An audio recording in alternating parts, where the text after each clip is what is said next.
long live neoliberalism. This is the old slogan of monarchies. Monarchies die, but the kings are reborn.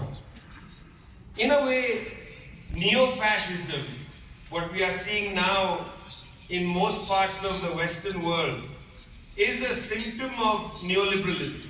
It's an attempt to get the working class in the northern countries to work harder.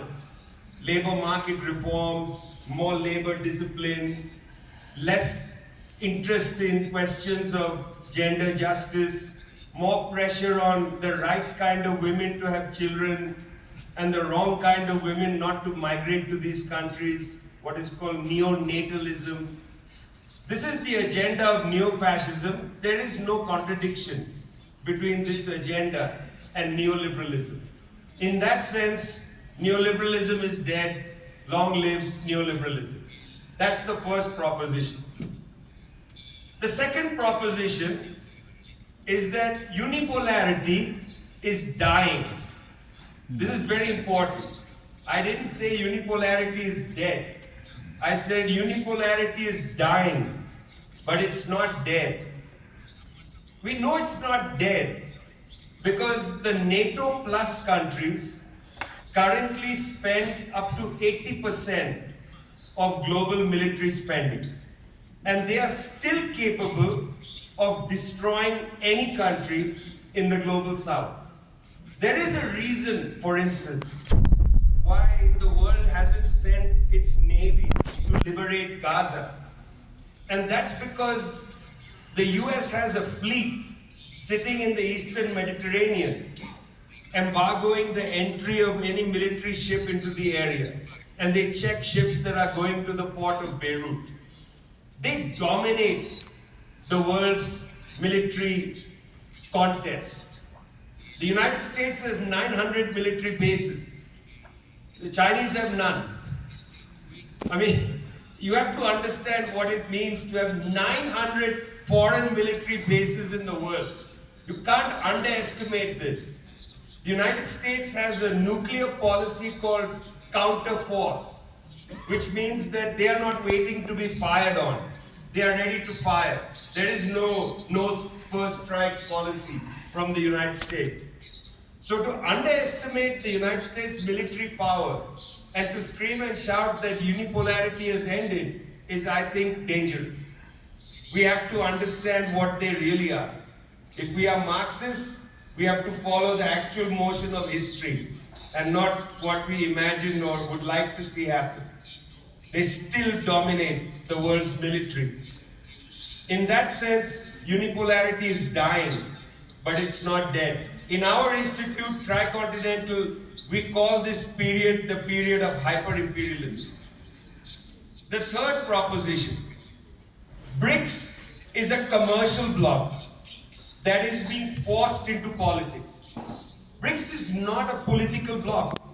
It emerges after the world financial crisis of 2007. It is a commercial bloc. That's the reason why, as Oscar said, it invited the oil powers in.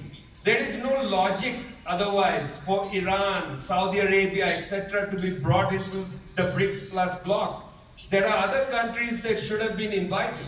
If the principal dispute is political, Cuba should have been inside the BRICS plus bloc immediately, not just as a partner.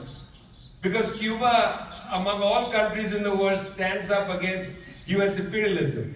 But no, it's a commercial bloc. It's being forced into politics because of the two dialectics I'm going to mention. So those are the three propositions. Neoliberalism is dead. Long live neoliberalism. Unipolarity is dying, but is not yet dead. BRICS is a commercial bloc that is being forced into politics. Okay? Three propositions. Two dialectics. A dialectic has two sides, so each dialectic has two sides. Don't get confused. The first dialectic is the dialectic of recent history. The West, having defeated, as it saw it, the Soviet Union, took certain risks. It allowed its industry to be globalized. It allows fixed capital to be built outside its shores. It allowed its big capitalists to no longer pay tax and to build an enormous financial sector. It made that allowance. That is what neoliberalism meant for the countries of the global north. For the countries of the global north, neoliberalism meant that the very rich, the capitalists, were allowed to go on a tax strike, and they didn't invest in their own countries. Patriotic capital disappeared, if it ever existed. There was no such thing now as French capital, American capital. Most German capital is invested in US and British stock markets. BlackRock is one of the biggest investment companies on the DAX. The second part of the first dialectic is what happens in the global south. Here, net fixed capital is built in almost all the countries, particularly in Asia. Latin America is a real outlier in this, and to some extent Africa. Net fixed capital is built in many parts of Asia, which is why Asia begins to see very high growth rates. The growth rate in Asia is not related to foreign direct investment. It is entirely related to the increase of net fixed capital.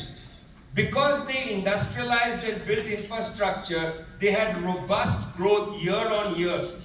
You can have 1 year growth with foreign direct investment, but not year-on-year growth as you see in China, Vietnam, Bangladesh, Indonesia, India. It's not just a China story. It's very important to understand that. It's the center of gravity in Asia. That's the first dialectic between the cannibalization of the north and the building in the south, particularly in Asia.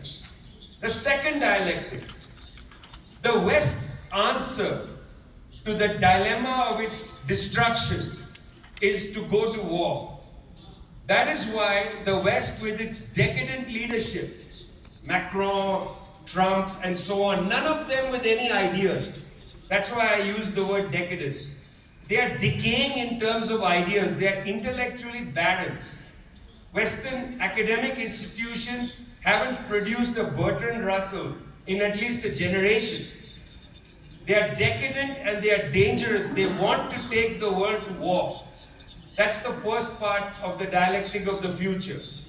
Meanwhile, coming from the South, we have very different propositions which don't get talked about. For instance, when the Chinese put forward the idea of a common or shared future of humanity, that gets dismissed as talking points of the Chinese Communist Party. Yes, so what?